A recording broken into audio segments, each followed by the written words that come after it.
Okay, we're going to get started. Thank you for joining us this evening. My name is Rose Southard. I am the president of the Holland Area League of Women Voters. Thank you for your interest in tonight's topic, the Ottawa County Water Quality Initiative. This presentation is being recorded and will be available in a few days on the Holland League's YouTube channel. The League of Women Voters is a strictly nonpartisan organization that has worked to inform voters and encourage active civic engagement for over 106 years. The League never supports or opposes candidates or political parties. However, we do take a stand on a finite set of issues related to government, international relations, natural resources, and social policy. Tonight's presentation is focused on natural resources and specifically water quality. For more information about the League, including membership or donating, please visit lwvholland.org or pick up information at the table at the back of the room. Joe Bush is joining us tonight. Joe is an elected official and is here because he heads initiatives to protect water quality in Ottawa County. And his department plays a role in this water quality initiative. Joe's presence here is not a sign of support or endorsement by the League of Women Voters. Leading tonight's discussion is Gail Berner, the board chair of the Advocacy Committee and chair of the Natural Resources Committee. And I'll have Gail come up and introduce our speakers. Thank you, Rose. I'm glad to see you tonight, that there was people interested in water quality in the Ottawa County area. And I just want to talk about, as Rose said, I lead the Natural Resources Task Force within League of Women Voters, so we do advocacy as well as things like voter services and so forth. We have a monthly meeting and we're always looking for new members, people who are interested in climate. It's climate and anything to do with water. So we meet monthly and we learn and educate and have fun. We are honored tonight to have the participating groups who are working on this 5-year water quality initiative from the Ottawa County Conservation District. We have Sarah Bowman, and she is the Watershed and Conservation Specialist. And Cole Ockerse is from Outdoor Discovery Center, and his title is Environmental Program Specialist. And as Rose said, we've got Joe Bush here, so we're going to let them take it away, and there should be time at the end for any questions. Thank you. So, again, my name is Sarah with the Ottawa Conservation District. And yeah, I really appreciate having both Cole and Joe here with us today, because we are the partnership that kind of got this initiative all put together, and we're really excited to share more information about it. So through this presentation, kind of the flow, we wanted to start off with sharing, what did we know about water quality conditions in Ottawa County prior to this monitoring initiative getting started, how this initiative got started, and then now talking about, what have we learned so far. This initiative has been in place for about 1.5 years now, so we've started collecting data. 2025 was really our first full year of data collection, and so we're starting to see some trends, we're starting to find some information out, so excited to share all that with you. But just to start, just to make sure everyone's on the same page, I got about 3 slides, just making sure everyone knows kind of what we're talking about here. My job and the job of a lot of folks who are in our offices focus on watershed quality protection and water quality protection on a watershed scale. So a watershed is basically the entire land area that water will flow from one point to another to a single point. So basically, if you're in this watershed, the water that falls down via rain or snow, that's going to flow over land and it's going to end up in one specific point, maybe Lake Macatawa in this area, since we are in the Macatawa watershed. So that's kind of what we're looking at. We deal a lot with the non-point source pollution, which is kind of my next slide. So there's a difference between a non-point source and point source pollution. Point source pollution, those are those pollutants that can be traced back to a very specific point. A lot of times these are coming from factories or industrial areas, or if they can be signified by maybe even a pipe, and there's some very specific waste or pollutants coming from that source. Those are typically regulated, and the industries and factories who maybe have some type of point source pollutant will have permits, and they're regulated in that way. What our office and what our partners tend to deal with more often is that non-point source pollution. These are pollutants that are coming from a wide variety of locations, and you can't really pinpoint a single spot. So these are pollutants like sediment, temperature is even one, nutrients like nitrogen and phosphorus, and E. coli and chlorides. So those are some of the big ones we deal with. And these are things that you find naturally in the land, in the soil, in the air, and non-point source pollutants in water typically happens when you have rainfall for precipitation as rain or snowmelt. That melts or it goes over the land, it flows over the land, and it ends up in a water body, and it's picking up those pollutants as we go. So again, it's really hard to say, oh, this lake is really, or this river is really dirty and there's a lot of extra sediment. Well, where is that coming from? It's hard to say exactly, because it's probably coming from multiple sources. So that's what we typically deal with at our office, because we're all non-regulatory, the ODC network and Ottawa Conservation District.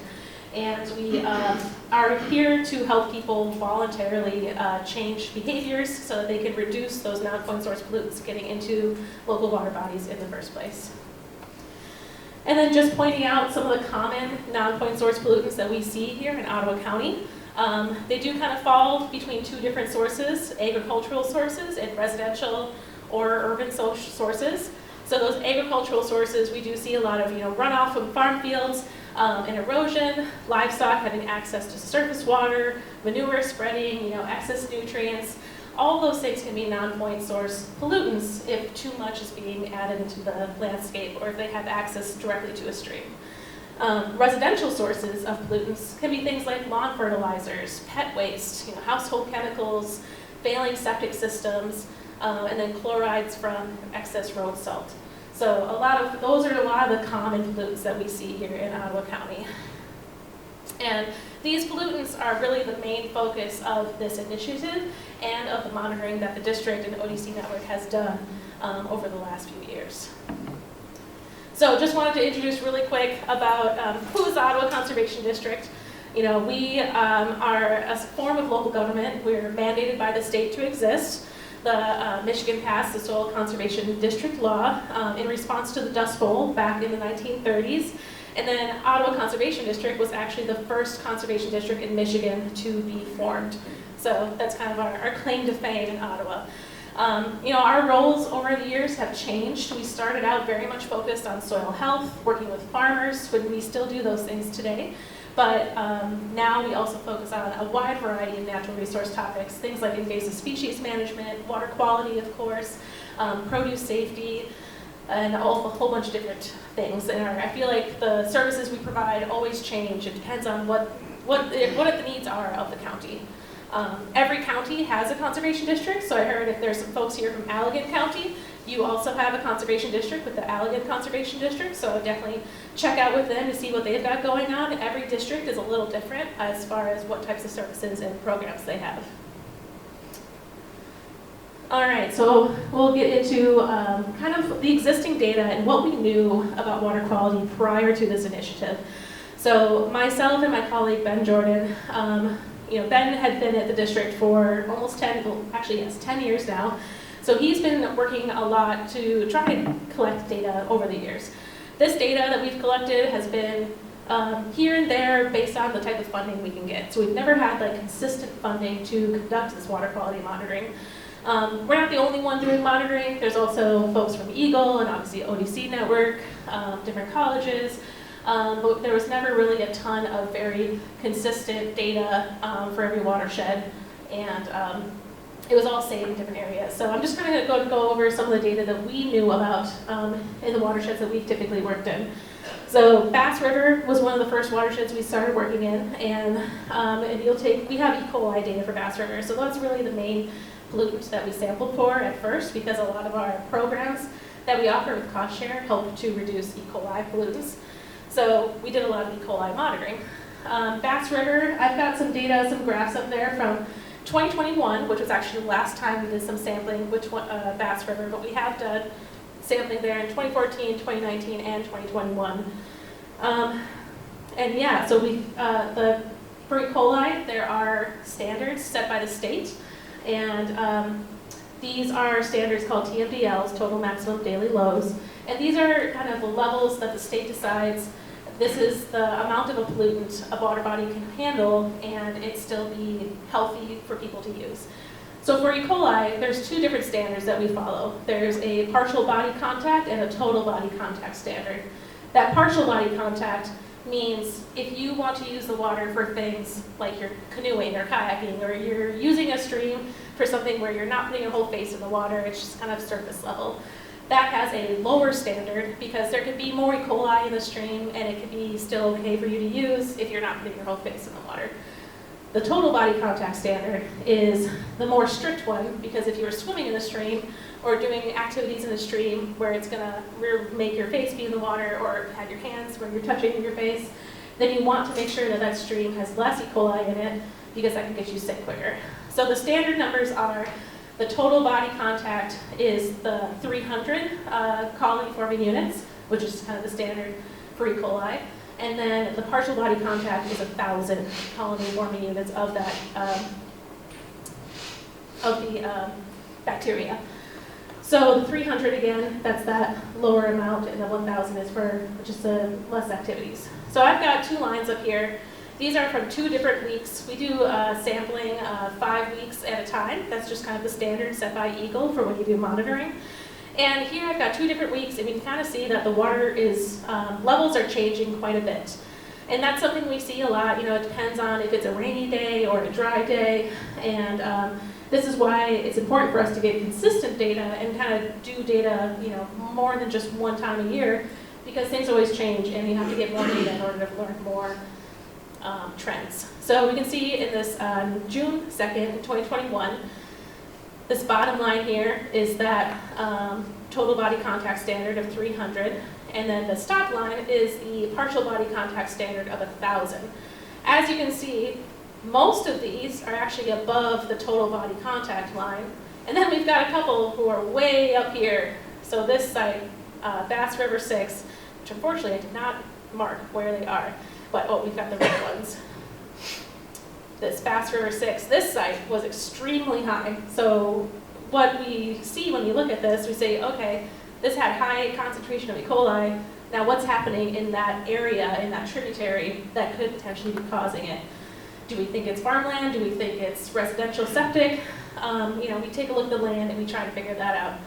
And then also here, this is June 23rd. And again, this was a day where everything was a bit higher.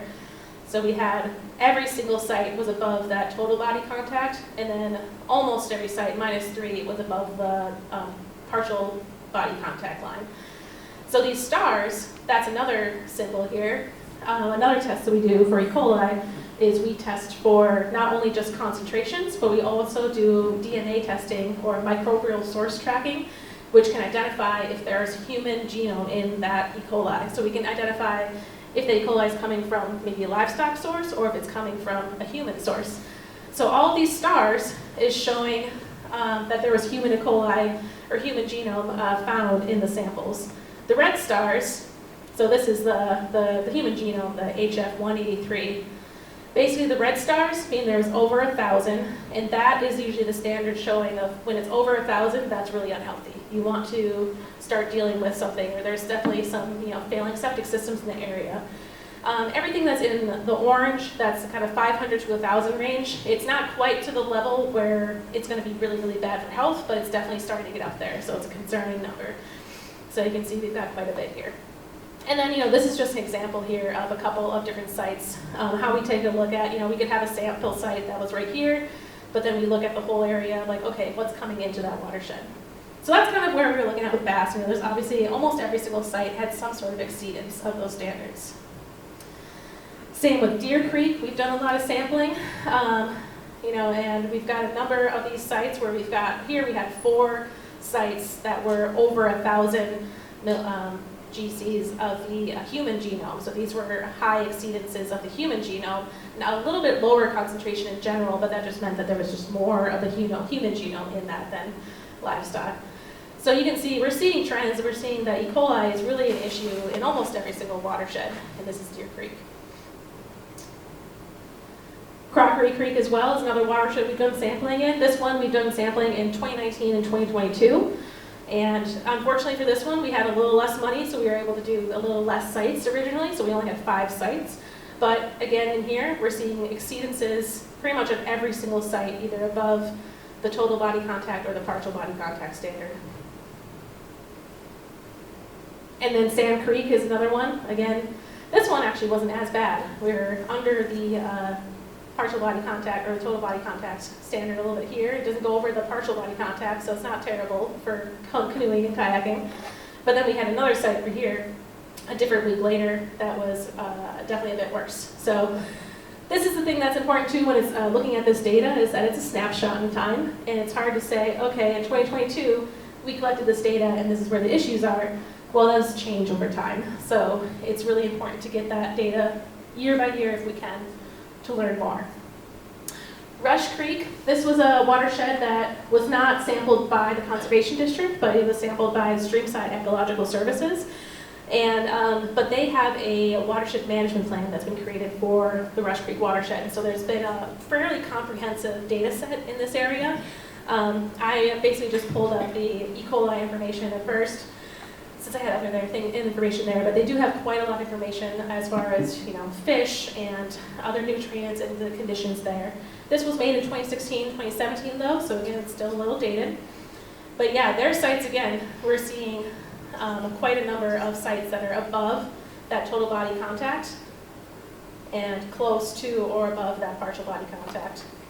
Now this map, the way that they mapped their data was a little different. They did sampling sites throughout the watershed, and all of these red dots in the Rush Creek watershed, that's showing, which is a little hard to see, I think, from where you're at, but that's showing where the human genome was found in E. coli. So that's basically human E. coli that is getting into the water at all these different sites throughout this watershed.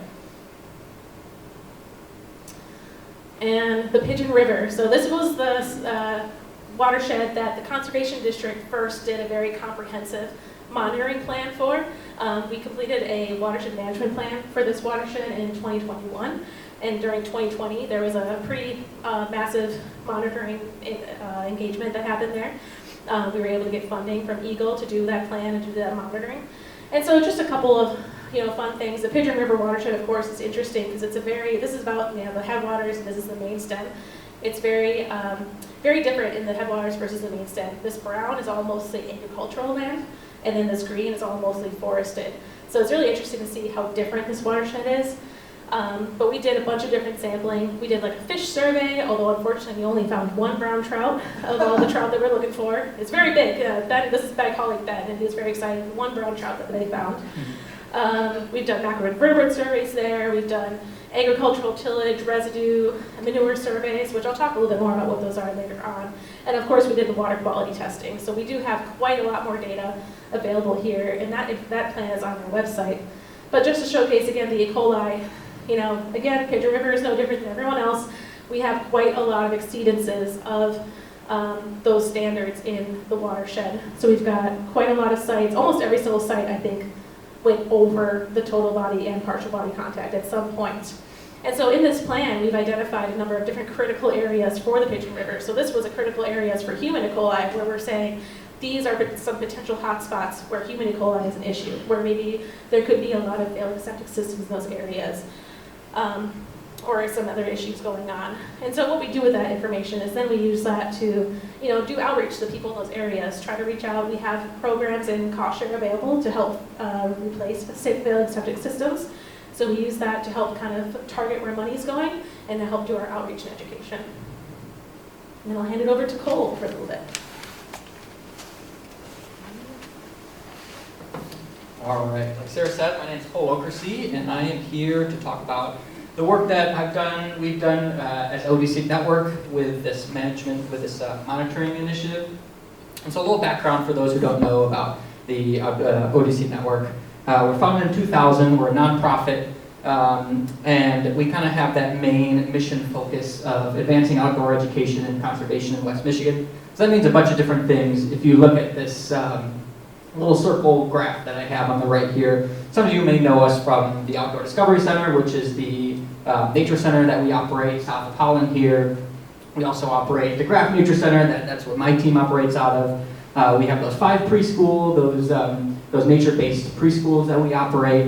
We have the 2 greenways, the Kalamazoo and McDowell River Greenway that we manage.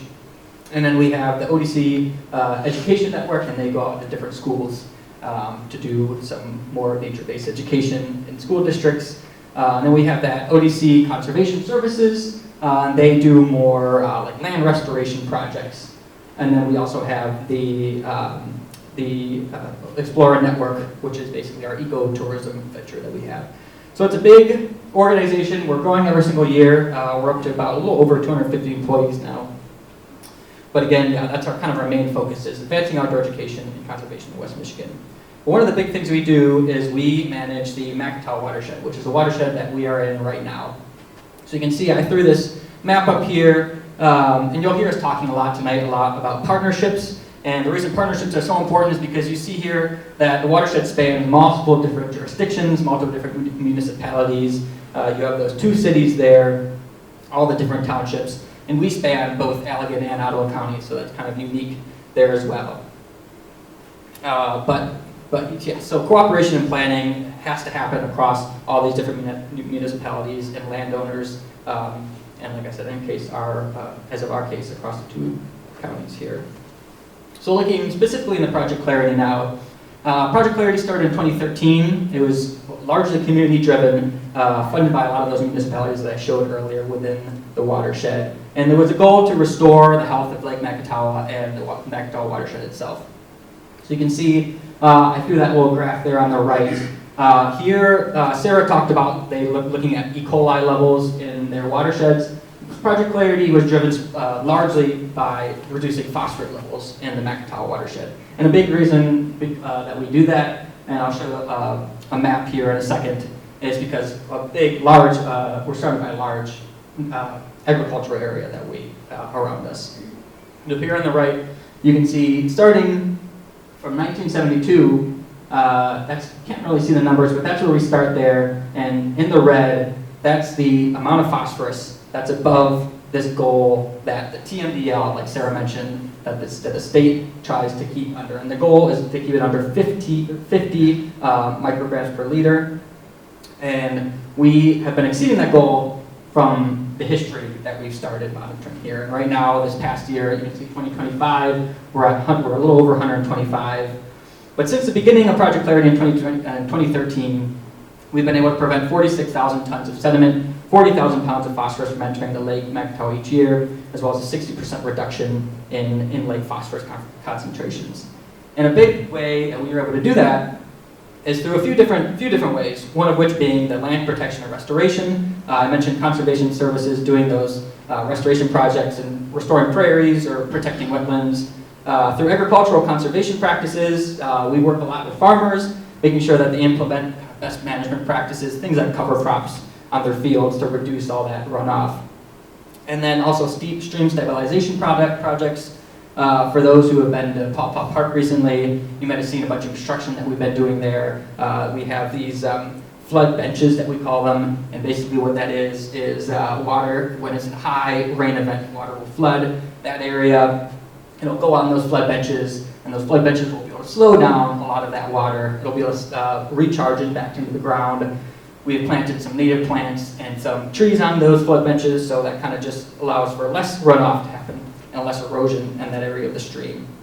We've also, a big part of what we do and what my team does is we do a lot of community education, so things like this, presentations that we do. We also do the Macatawa Water Festival every year, which is this year is July 18. And events like this are really cool ways to kind of educate the public to be able to understand, okay, what's going on in their own watershed. Watersheds are such a unique way that community can interact with their ecosystem around them. So to get a better understanding of what we're looking at in the Macatawa watershed, I threw two maps up here.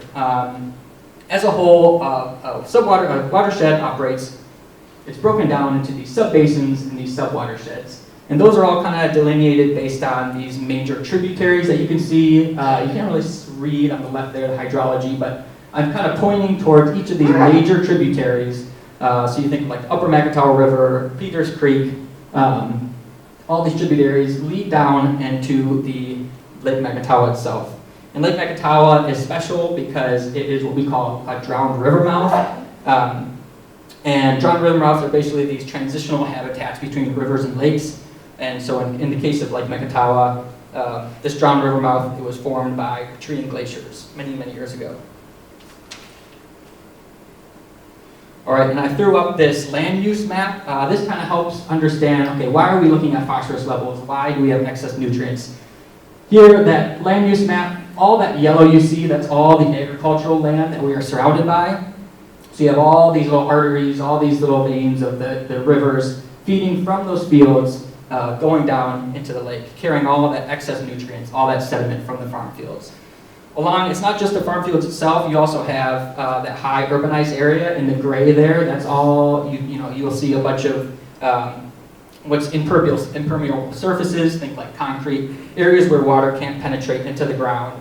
And this large urbanized areas in the center of the watershed, when you get high rain events, causes a lot of runoff and washes over these surfaces carrying all these pollutants. Chlorides, think of like salt from road use, all into the watershed, all into our lake.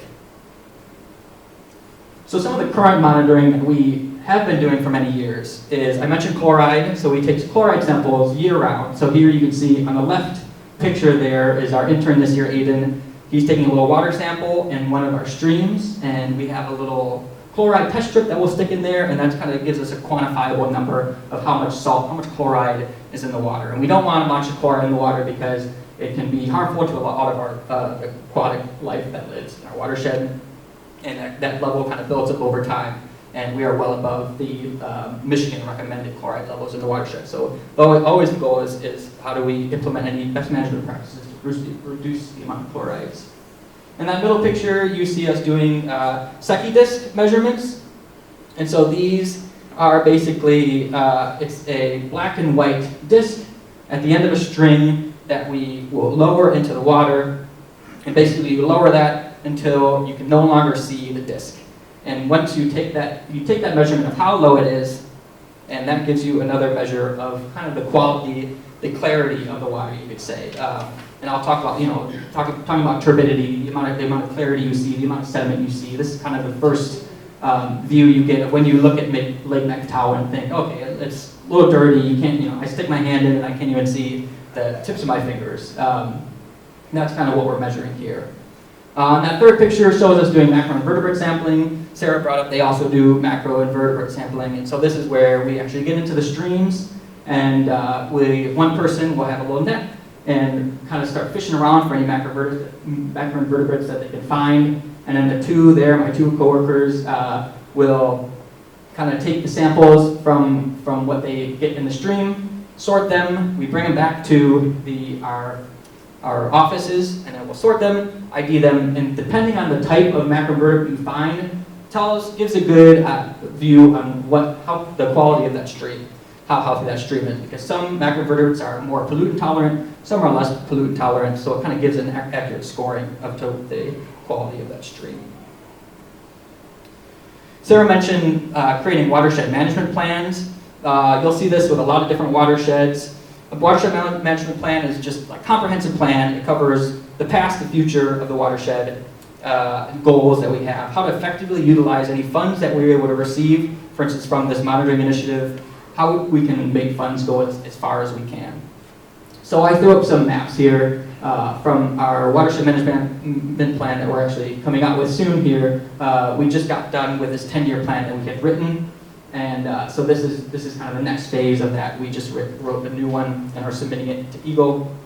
So there's a bunch of different things identified in these maps, and it all kind of comes back to where are our critical areas, where are the areas that need the most protection in our watershed.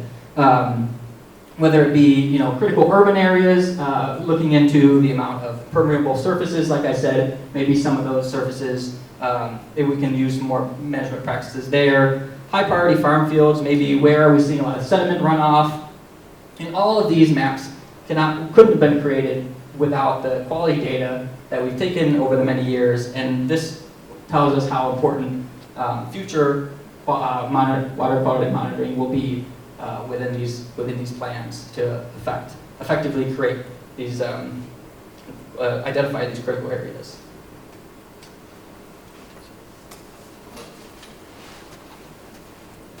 All right, before I hand it over to Joe, I just wanted to highlight one last slide here where on the map on your left, that's showing all of the watersheds in Ottawa County and a little bit outside that have TMDL. So the state also uses TMDL to describe a document that they put out, which basically identifies which watersheds are impaired by certain pollutants. I don't know if you can quite see it, but every single watershed except for this area here in Black Creek is hash marked, which means that there is a TMDL, it's a TMDL watershed, which means that it is impaired or is exceeding state standards of pollutants in some way. The yellow ones here, these are the watersheds that have high E. coli, and just because they aren't labeled here as high E. coli from TMDLs doesn't actually mean that they don't have them. It just means that there's maybe not enough data yet. This map over here on your right, this is actually showing all of our watersheds, but then showing the watersheds that have been comprehensively monitored, which is not that many. We've got the Pigeon River watershed, we've got the Rush Creek watershed, and then Macatawa should also be highlighted there. This was made prior to me, so I didn't have a chance to add in Macatawa, but really it's these three main watersheds that have had some comprehensive monitoring done, which basically means all of these up here, there's been bits and pieces here and there, but there's definitely data gaps and knowledge gaps.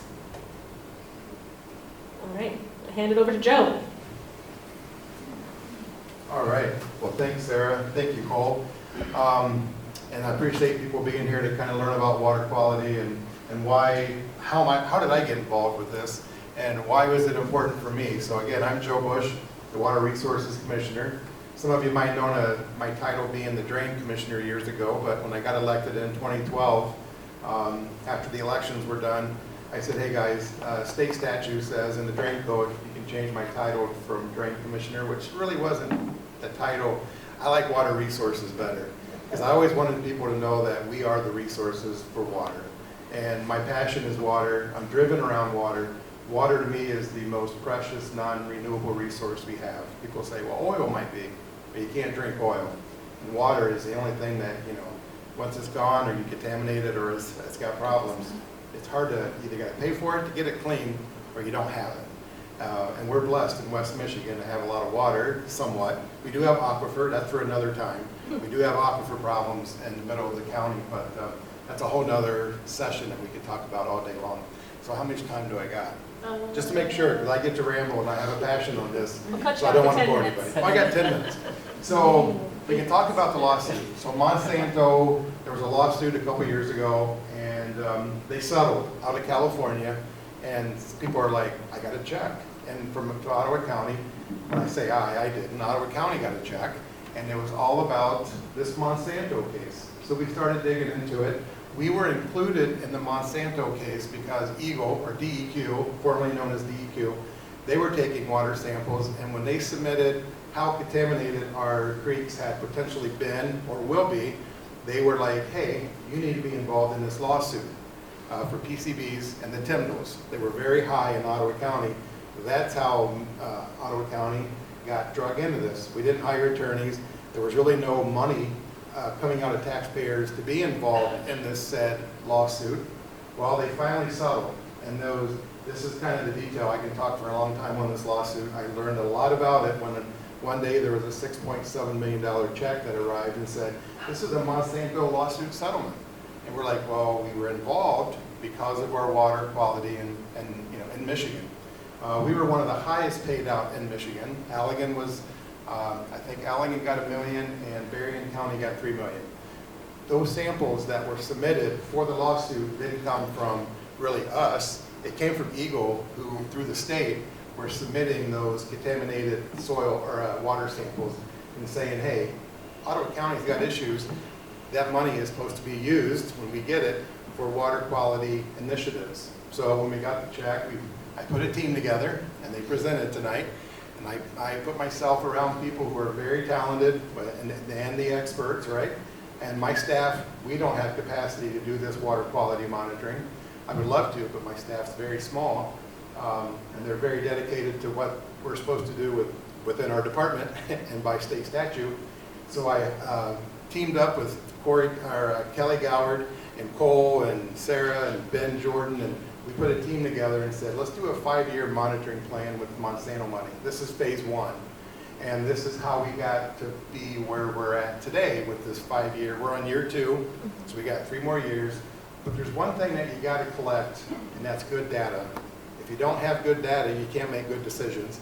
And if you don't have good partnerships and people who you trust, you really don't know what kind of plan to put together. So as one of the elected officials in the county, and my passion, I thought it was very, very important for me to put the right people around the table and said, hey, we got to put one of the most comprehensive water quality monitoring plans together in the state of Michigan. And I think we've done that with the team that we put together.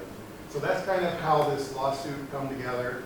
And that's what the money is used for, water quality initiatives to help clean our water in Ottawa County. Do we have issues? Of course we do. We're probably better than a lot of people, a lot of other counties, and a lot of other states. But we want to keep that for not just today or tomorrow, but for my kids, my grandkids, and the future generations. As an elected official, it's important that we see that water is available and everybody can have the use for it. Just the arrow. So the partnership, does it? Being stubborn. There we go. So again, I'll talk about partnerships. It's very important to me when you see I got the whole county. So we got 24 municipalities, cities, villages, the townships. So 24 municipalities. It's very important that I collaborate with all those folks, number one.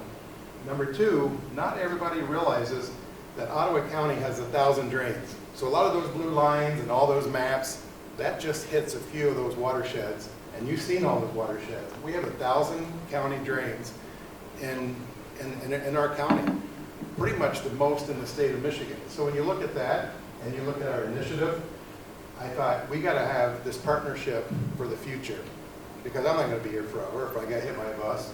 We got to make sure that we keep moving forward, Ottawa County, because this is we're the fastest growing county, number one. Number two, people want to come to live here. And water is one of those things that's the reason they come here. We're on the shores of Lake Michigan. You don't hear a lot of other issues happening with water here. And we want to protect that water. Again, because when it's gone and you contaminate it, there could be a problem. So we want to make sure that we have that for future generations to come. One of the other things, when you have 1,000 county drains, that's a lot to maintain. And there's a lot of sampling that have not been done in a lot of those drains.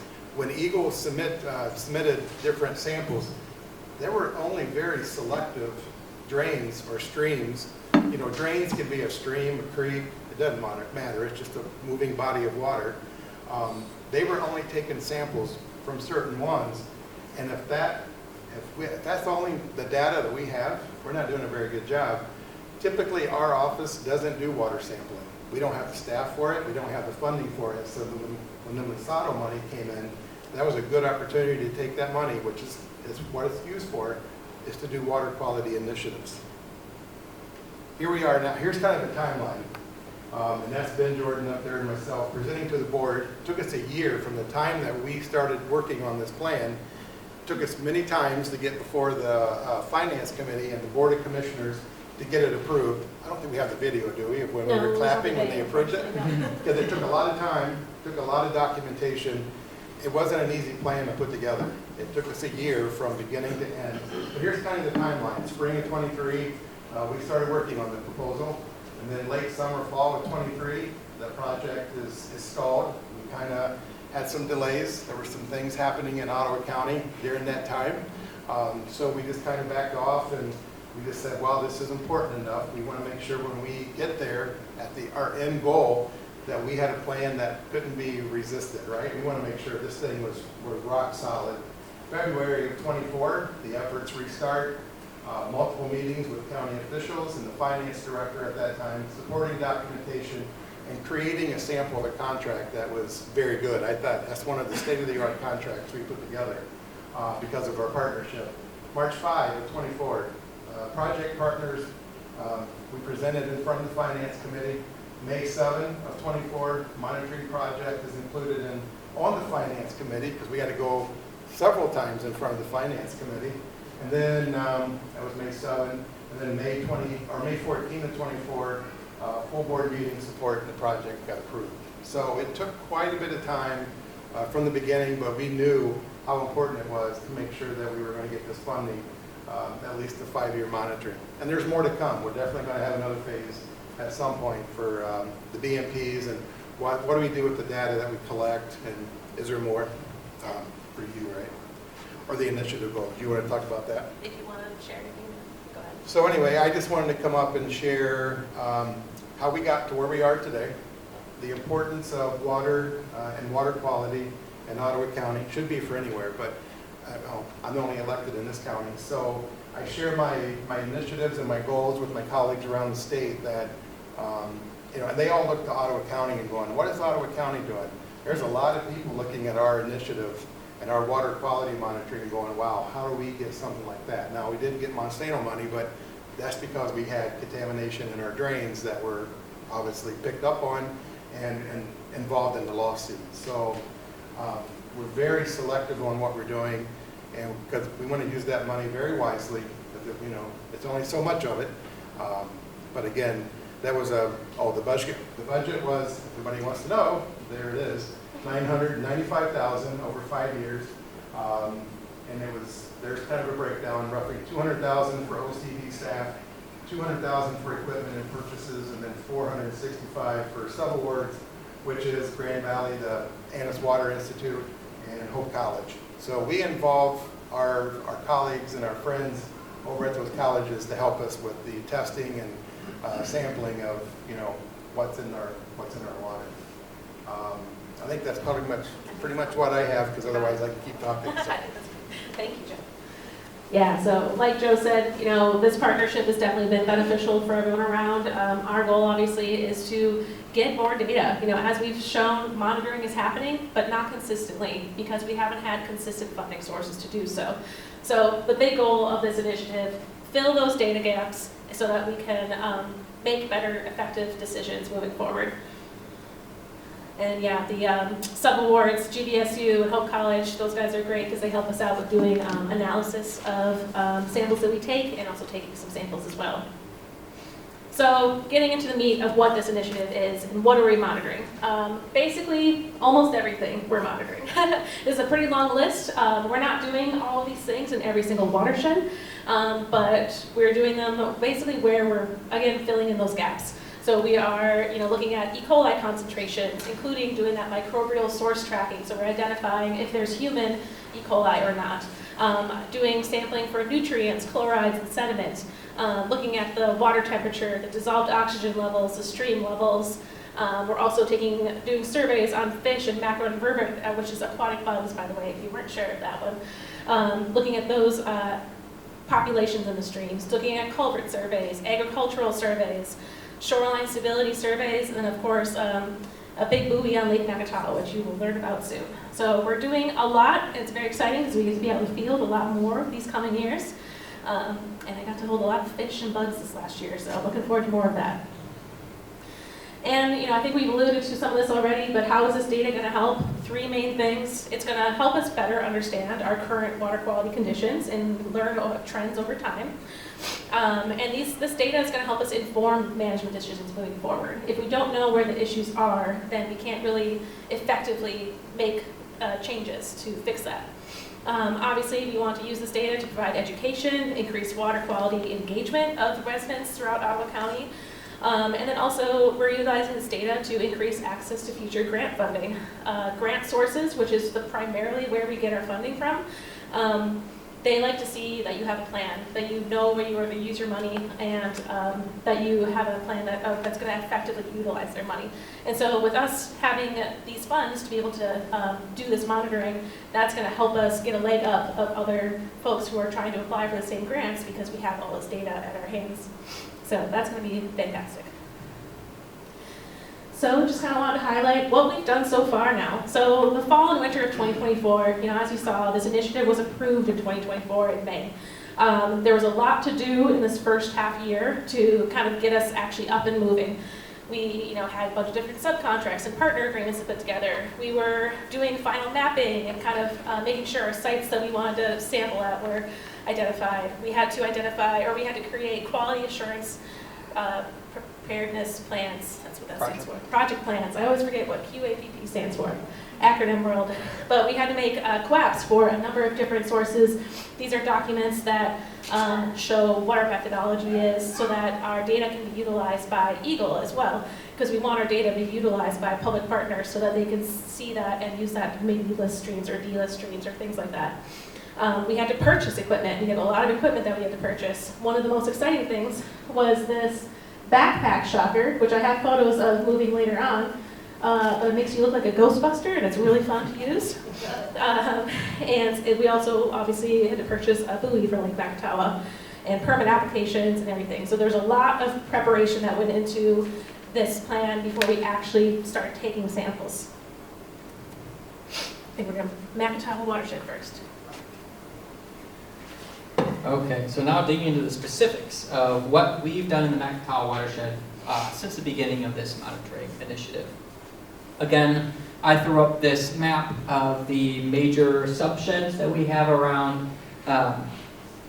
and here you can start to see the different monitoring locations that we have. So all the yellow dots, if you can see those are both from monitoring sites that the Grand Valley Annis Water Research Institute does, as well as the Hope College, their Global Water Research Institute. So they take samples both in streams and in the lake. And they are a fantastic partner. They have quite an extensive lab, and people who are working there who are way smarter than me, researching and looking into the different phosphorus levels and E. coli levels and a lot of different scientific things that we as ODC Network and as a conservation district don't really have the capacity for or the manpower for. So they're a fantastic partner in this. One thing, or a couple things that ODC Network itself was able to receive and implement here are our stream sondes. And so those, you can see those in the those black dots. And the reason, again, I put up this major sub-watershed, we chose these locations very specifically because we wanted to capture all that water coming off those main tributaries. So you can see all the different colors. There's those main, like Peters Creek and that purple there, starting on the right side. We're getting all that water quality coming off that main tributary, and so we kind of place those strategically around the watershed. We also have, Sarah brought up the buoy, that star in the middle. I don't know if you can see that, kind of in the middle of the lake. If you know where the narrows are, we have a buoy that we put out there during the season from spring to fall, and I'll go ahead and talk about that more here. So this is a buoy that we have. It's kind of my job to manage it during the season. This is an XB 200 data buoy, and this is basically what it looks like. There's a telemetry setup that sends all the water quality data to a dashboard, so we don't even have to go out and monitor ourselves. We're not taking samples. This is continuous data in the water. Hanging below the buoy, you see there's that turbidity sensor, so that is what one of the water quality sondes look like.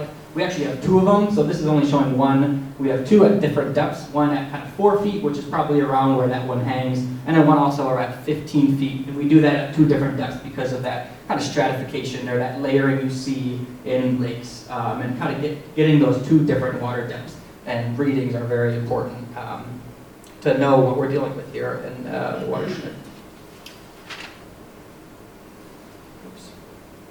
Here I put some pictures on kind of the process of getting this buoy started. It was very unique. I had never set up a buoy before. No one in our organization had set up a buoy before. We chose this one specifically because Grand Valley has a very similar one in the Muskegon Lake, and it worked out for them very well, so we decided to go with a very similar model. So here on the top left, you can see it arrived to us in different pieces, and it was kind of our job to figure out, all right, where do these go? There was kind of a little list, almost like building a Lego set of how these things go together, and it was not very comprehensive, but we ended up figuring out. And with the help of the King Company, on the bottom you can see they have a big crane and helped us kind of deploy the buoy into the lake. That middle picture on the top, there is some upkeep that has to happen about 2 times a week. We go out in a small little boat, and so since it's powered all by solar panels, making sure the solar arrays are cleaned off, making sure that telemetry is still working. You can kind of see that little black thing poking up from the top there. And then also I mentioned the 2 water quality sondes that hang below. A couple times a month I have to go out, pull those up, bring those back to our back to the Nature Center, where we have these known standards to be able to calibrate these sondes. And that makes it so that when we deploy the sondes back out, we know that data is very accurate because we're calibrating them with these known standards for each of the different probes. So looking at the different parameters, why did we choose these different parameters? I mentioned the history of Macatawa Watershed and how we struggled with high amounts of phosphorus and excess nutrients, as well as high chloride levels. So I'll kind of briefly touch on each of these parameters for both the buoy and the stream sonde. So first we got temperature. This is kind of the baseline. This affects many other parameters. So that's kind of our baseline. We got conductivity. I mentioned chlorides earlier. High chloride levels in the watershed will usually increase conductivity. That's the amount of electricity the water can conduct. So if you get a bunch of salts in the water, that's going to conduct a lot more conductivity. Then you got pH. pH, think of like how acidic or basic the water is. We kind of want it to keep level in the watershed. You'll see some fluctuations, but generally pH is a good measure of how healthy the water is. If anything weird is happening, how tolerant plants can't tolerate too high pH or too low pH. Then we got dissolved oxygen levels. Dissolved oxygen levels, how much oxygen water can hold. This coincides with temperature. I like to think of like a can of pop. If you were to open a warm can of pop, it's going to let out it's going to off-gas a lot of that CO2, versus if you open a cold can of pop, it's going to offset a lot less CO2, and that's because there's a lot of that CO2 is dissolved within that cold can. So we see higher dissolved oxygen levels in cold temperatures and lower dissolved oxygen levels in high temperatures. And it's good to have high oxygenated water because plants and animals need high oxygen in the water to be able to survive. Then we got turbidity. I kind of mentioned this when talking about our Secchi discs. That's the cloudiness of the water. That's kind of that initial reaction that you see when you look at Lake Macatawa or any stream, how clear it looks. You might be talking about turbidity. Turbidity plays a role in photosynthesis within the water. We think of in the summertime when the sun is hitting the water, if we got high turbid waters, that sun isn't going to penetrate deep below. It's not going to be able to provide that photosynthesis with those aquatic plants. And so those aquatic plants aren't going to be able to produce oxygen. Those dissolved oxygen levels are going to be low at low levels of the water. And then we got phycocyanin. These next 3 have to do with algae. So we got phycocyanin, which is a blue-green algae, and that's just kind of a specific type. We got chlorophyll. When you think of chlorophyll, you think of leaves, green. Again, a different way to measure the amount of algae. And then we have fluorescent dissolved organic matter. This is kind of that natural pollutant that you see, those excess nutrients that you see in the water. So why do we focus on so much algae? One thing we try to prevent in the watershed is algal blooms. And for those who have heard of them before, that's basically what happens when you have all this excess nutrients draining into our watersheds, into our lake. You get all this nutrients, and algae will grow because it loves excess nutrients. That algae will then end up dying, sink down to the bottom, and all the little organisms will eat it up, and that ends up taking up a lot of oxygen. And you could create almost so much where you'll have these dead zones at the bottom of the lake, which then it kind of creates this positive feedback loop where you have these dead zones, you have more die-off, you have increased turbidity because it stirs up the bottom of the lake, and then again, lower dissolved oxygen levels. So dead zones are something we really try to avoid because then you get all those fish die-offs, and that's just not very healthy. Stream sound parameters, very similar to the buoy, except we don't monitor, we take out all the monitoring that has to do with the algae levels, and so we have temperature, conductivity, dissolved oxygen, and pH. So here are our current findings. This is from both Grand Valley and Hope College. On the left here, that's from Hope College, and I'll note here that they take samples from both the lake and the streams, versus on the right, those purple graphs, those are just the lake itself. So you can see that red line, if you can see that on the left graph there, that's that 50 micrograms per liter that we're trying to be below for phosphorus levels. We're well above that. And when you see this natural progression, it goes from winter to fall, we see this natural progression, and that's standard. We're going to get higher phosphorus levels in the summer. You're going to get more farming. You're going to get more rain events, more runoff happening. And on the right here, you can see that top, if you can read that, that's the dissolved oxygen. They take it at the top of the water, similar to that we do with the buoy. They take dissolved oxygen at the top and at the bottom. And the goal there is to be above that red line, above that 7 milligrams per liter is kind of a healthy range. So at the top of the water, you can actually, it's above that healthy range. It's looking good. But below, at the bottom of the lake, you get those really low dissolved oxygen levels, especially you see that in the summer when we get kind of higher temperatures. That's kind of what we expect to see. And then that bottom, those two graphs, that looks into the chloride A, that looks into, the chlorophyll, my bad, that looks into the chlorophyll.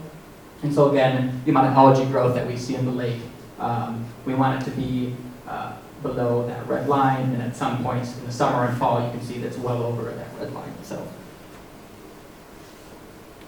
the next steps for the Macatawa, as well as the Rush Creek, is another watershed that we kind of help manage as ODC Network. We're going to continue doing the monitoring for spring and fall. The buoy itself is out of the water now. The stream sounds are out of the water during the winter, but we're going to deploy those soon here. Probably around in April, we'll put the buoy back out, and it'll have that whole season to collect data. For the Rush Creek, we're looking at actually purchasing a water quality sonde so that they can start taking similar data themselves, similar to what we're doing, similar to the sondes that the district has itself.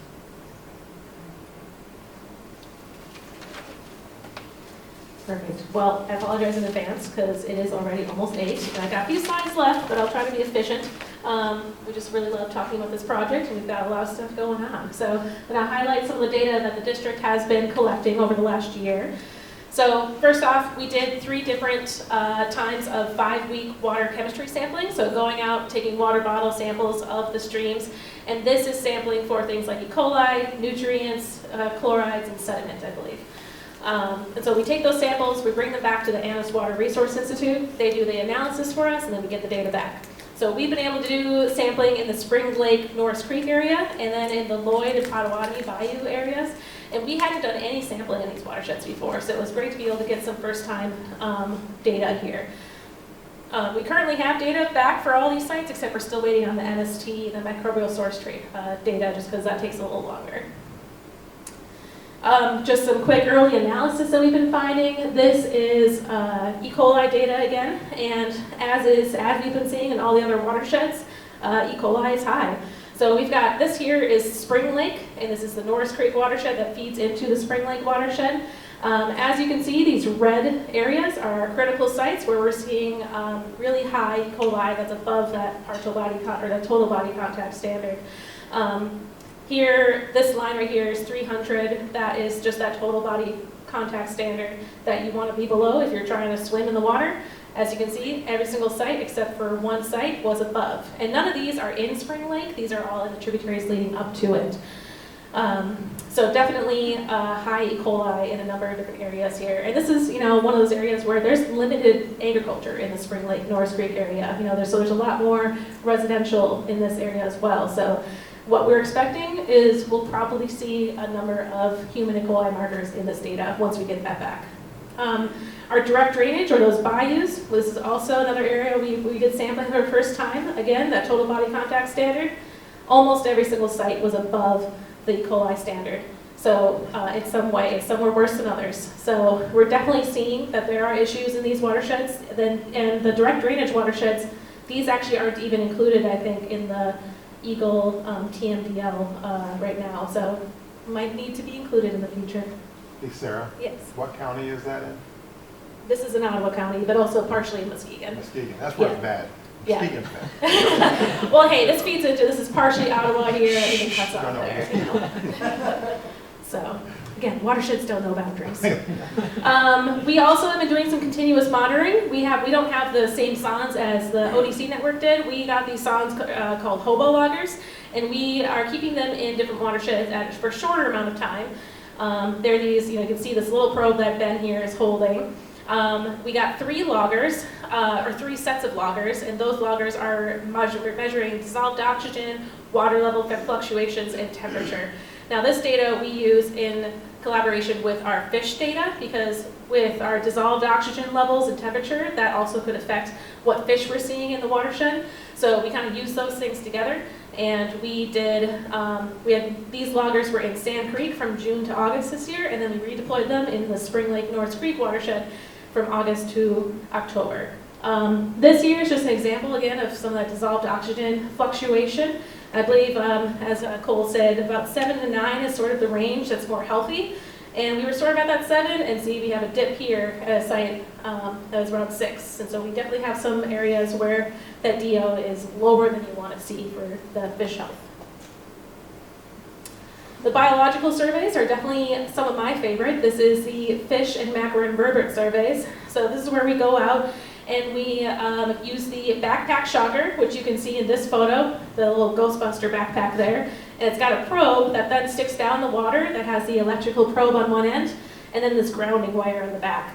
And this basically goes down and it shocks and stuns the fish. Doesn't kill them, it just temporarily stuns them so they can come up to the surface. We grab them with a net, and then we put them in a cooler, and then we can go back and we can identify what species we found, we can count how many we found. And our goal is we try to get at least 100 fish, and we are sampling primarily in areas in streams that are trout streams. And so the goal is we want to find at least 1 trout. You want to get at least 1% trout for it to be a trout stream.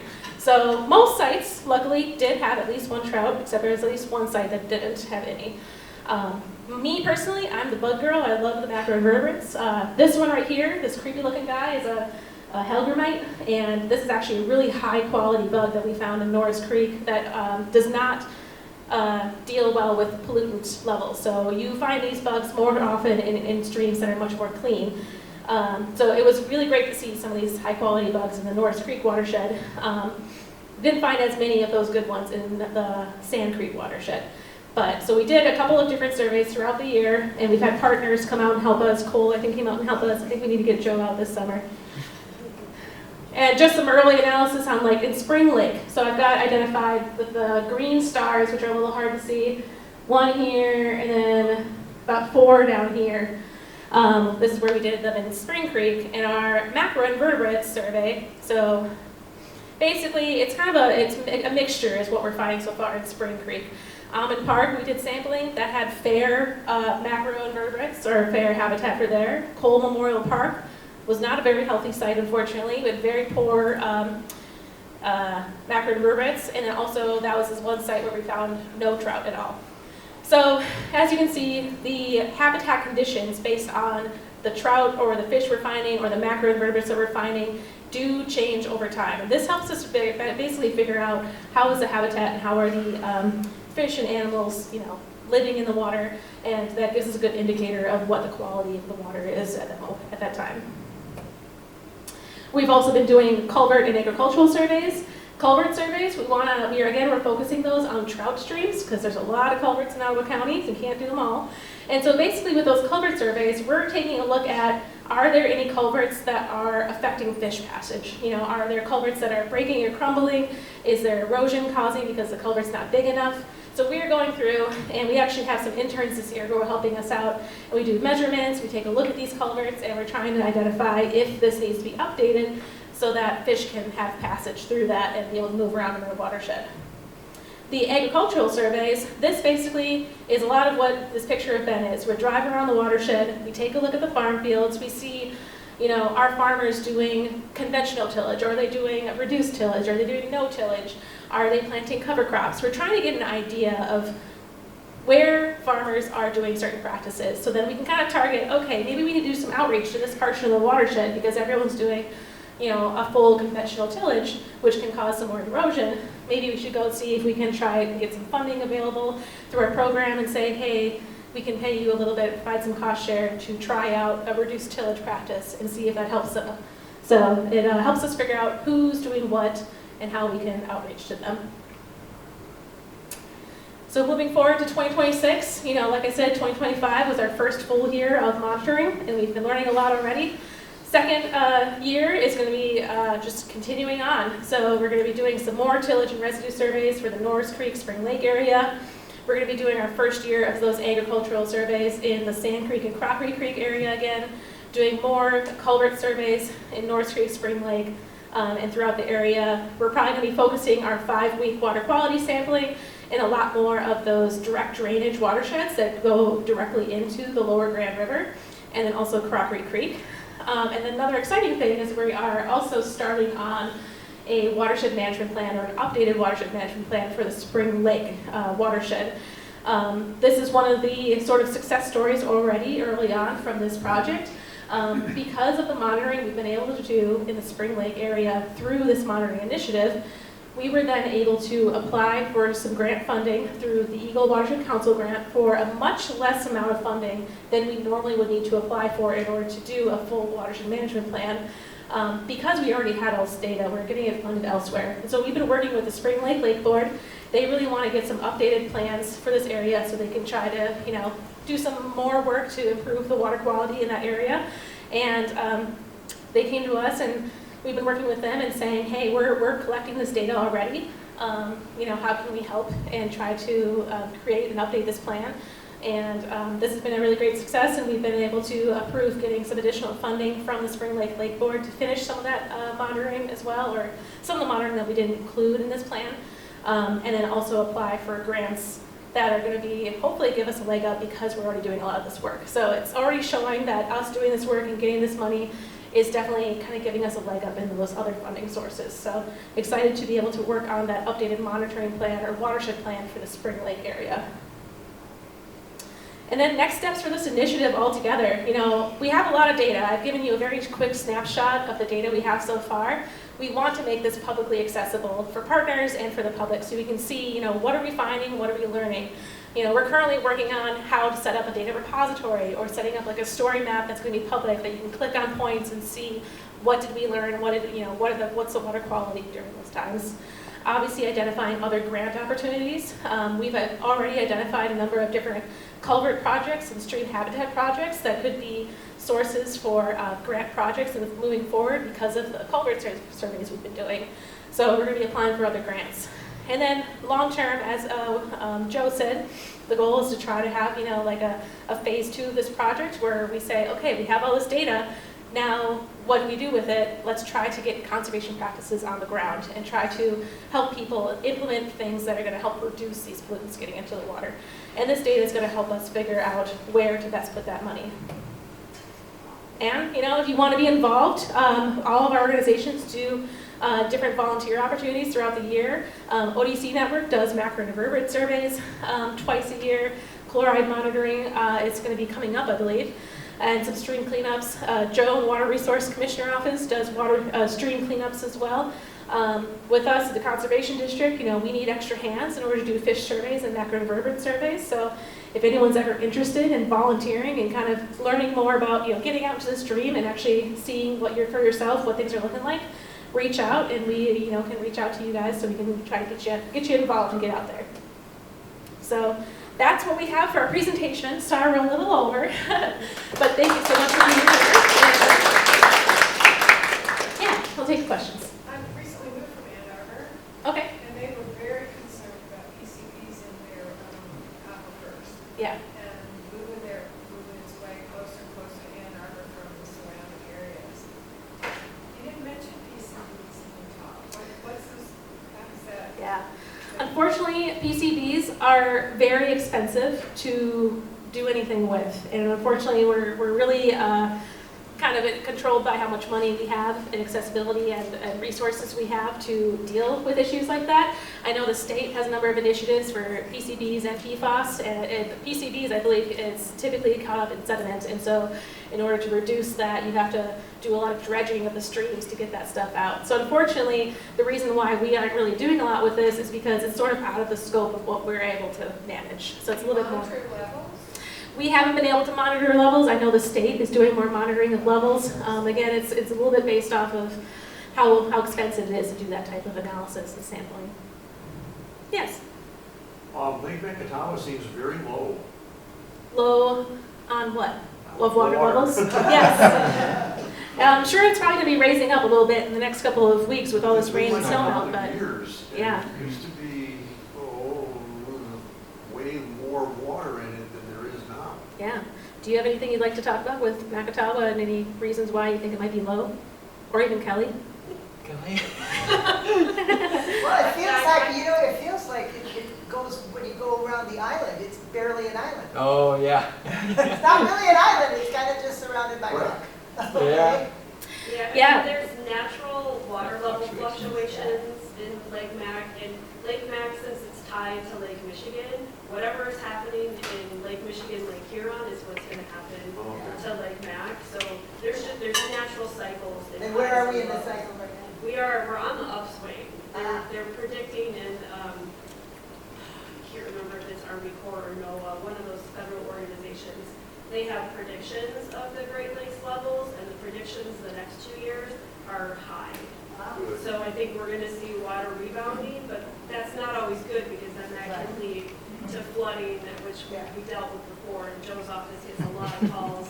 People complaining about flooding on Lake Mac, and we can't do anything about it because it comes from Lake Michigan. It's really more driven by the Great Lakes than it is by like rain and snow. Sure. Mm-hmm. Yeah. Okay, thank you. Yeah. Any other questions? Yes, Scott. So I'm walking away from this thinking that there's pretty high E. coli throughout all the watersheds in Ottawa County. Mm-hmm. And is that directly failing septic systems for the most part? I mean, again, it's hard to always say exactly what the source is, but definitely yes, there's probably, because of, we're able to identify if there's human genome in there or not. The next step is usually saying, okay, that's probably from failing septic systems. And that's, kind of a whole thing to get into how, Michigan doesn't have a statewide septic code, and so there's only so much you can do to enforce people to actually maintain their septics or to repair them when needed. Ottawa County has a transfer of sale ordinance, which basically means that if your home is transferring to a different name, if you're selling it or is transferring, then you have to get your septic tank checked out, inspected, and if it's not passing inspections, then you have to either get that fixed or make sure that the next person buying knows it so they can get it fixed. And so because of that ordinance in Ottawa County, we've actually been able to get funding from EGLE to help people to fix those failing septic systems who are doing it on their own. So it's definitely, failing septic systems is definitely a big source for the human input aspect. And then obviously livestock and other sources like wildlife and things are coming from the other sources, so. Yes. Just quickly, because Okay. we've got to be out of here by 8:30. Okay, last one, real This fast. is just a fasting. So of the 3 basic sources, residential, agricultural, and industrial, which is probably the worst offender?